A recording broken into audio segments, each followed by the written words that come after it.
So hey learners, welcome back to stock dictionary. आप लोगों को पता होगा कि ब्रेकआउट के बाद मार्केट्स में अच्छा खासा प्रॉफिट मिलता है, पर more than 50% of the time जो ब्रेकआउट होते हैं वो फॉल्स होते हैं। सो कैसे हम इन फॉल्स ब्रेकआउट को अवॉइड कर सकते हैं और अपने ट्रेडिंग को इम्प्रूव कर सकते हैं। आज की वीडियो में हम इसी टॉपिक को कवर करने वाले हैं, कैसे फॉल्स ब्रेकआउट से बचे। तो वीडियो को एंड तक ज़रूर देखिए। होपफुली गाइस आपको फेक ब्रेकआउट के रिगार्डिंग जो भी डाउट्स होंगे इस वीडियो में क्लियर हो जाएंगे। सो आइए वीडियो को शुरू करते हैं। Rule number 1, don't chase parabolic moves या पावर मूव्स। सो जब प्राइस या कैंडल अपने रेसिस्टेंस लेवल को विदाउट रिट्रेसमेंट ब्रेक करता है तो हम इसे पैराबॉलिक मूव कहते हैं। आइए एग्जांपल देखते हैं। यहाँ आपको दिख रहा होगा प्राइस कैसे बिग मूव्स के साथ विदाउट रिट्रेसमेंट रेसिस्टेंस लेवल को ब्रेक करता है। So most of the time ऐसे सिनेरियो में प्राइस या कैंडल ज़्यादा देर ब्रेकआउट के बाद सस्टेन नहीं कर पाता और वापस नीचे आ जाता है। Rule number 2, always buy breakout after consolidation. So this is the example of breakout after consolidation.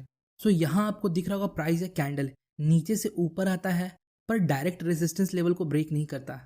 कुछ समय के लिए प्राइस या कैंडल रेजिस्टेंस लेवल पर कंसोलिडेट करता है और फिर ब्रेकआउट देता है। सो हमें इस प्रकार के ब्रेकआउट ट्रेड्स लेने हैं। इस प्रकार के breakout most of the time genuine होते हैं। आइए इसके पीछे का लॉजिक समझते हैं। सो जब भी मार्केट ट्रेंड में होता है तो मार्केट डायरेक्ट ऊपर नहीं जाता, मार्केट थोड़ा ऊपर जाता है, फिर कंसोलिडेट करता है और फिर ऊपर जाता है। आइए एग्जांपल देखते हैं। सो यहाँ आपको दिख रहा होगा मार्केट कुछ दिनों से कंसोलिडेशन पीरियड में है, मतलब साइडवेज मूव कर रहा है। और जब इस कंसोलिडेशन पीरियड के दौरान हमें ब्रेकआउट मिलता है उसके बाद मार्केट कितना ऊपर जाता है। सो आइए अब रूल नंबर 3 देखते हैं, ट्रेड विद वॉल्यूम कन्फर्मेशन। सो जब भी प्राइस अपने पोटेंशियल सपोर्ट या रेसिस्टेंस लेवल को ब्रेक करता है तो आपको इमीडिएटली कोई ट्रेड नहीं लेना। आपको at the breakout point volume को देखना ज़रूरी है।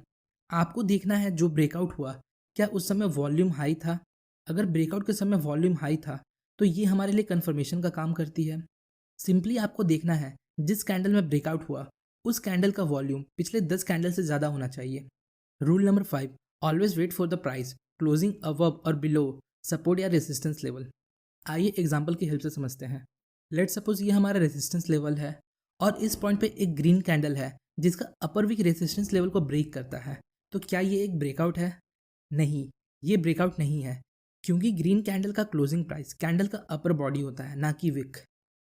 और एक एग्जांपल देखते हैं। लेट सपोज ये रेसिस्टेंस लेवल है और इस रेड कैंडल ने रेसिस्टेंस लेवल को ब्रेक किया। तो क्या प्राइस रेसिस्टेंस लेवल को ब्रेक करके क्लोजिंग दे रहा है? याद रखिएगा, मैं यहाँ कैंडल के क्लोजिंग की बात नहीं कर रहा, मैं प्राइस के क्लोजिंग की बात कर रहा हूँ। रेड कैंडल का क्लोजिंग प्राइस लोअर बॉडी होता है, सो इसे भी हम ब्रेकआउट नहीं बोल सकते।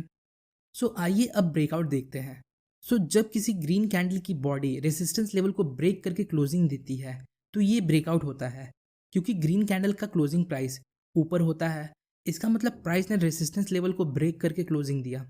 और जब किसी रेड कैंडल की बॉडी सपोर्ट लेवल को ब्रेक करके क्लोजिंग देती है तो ये भी एक ब्रेकआउट कहलाएगा, क्योंकि रेड कैंडल का क्लोजिंग प्राइस नीचे होता है।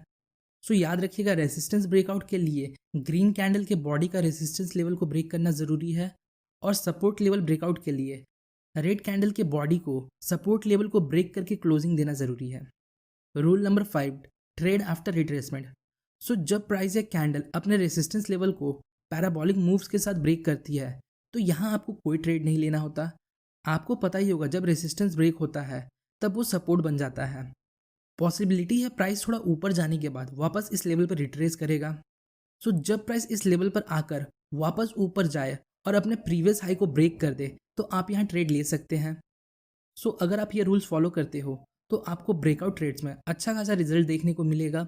सो होपफुली गाइस आपको इस वीडियो से थोड़ी इन्फॉर्मेशन मिली होगी। अगर आपको वीडियो इन्फॉर्मेटिव लगी तो वीडियो को लाइक और चैनल को सब्सक्राइब जरूर करें। मिलते हैं नेक्स्ट वीडियो में, तब तक के लिए best of luck for stock journey.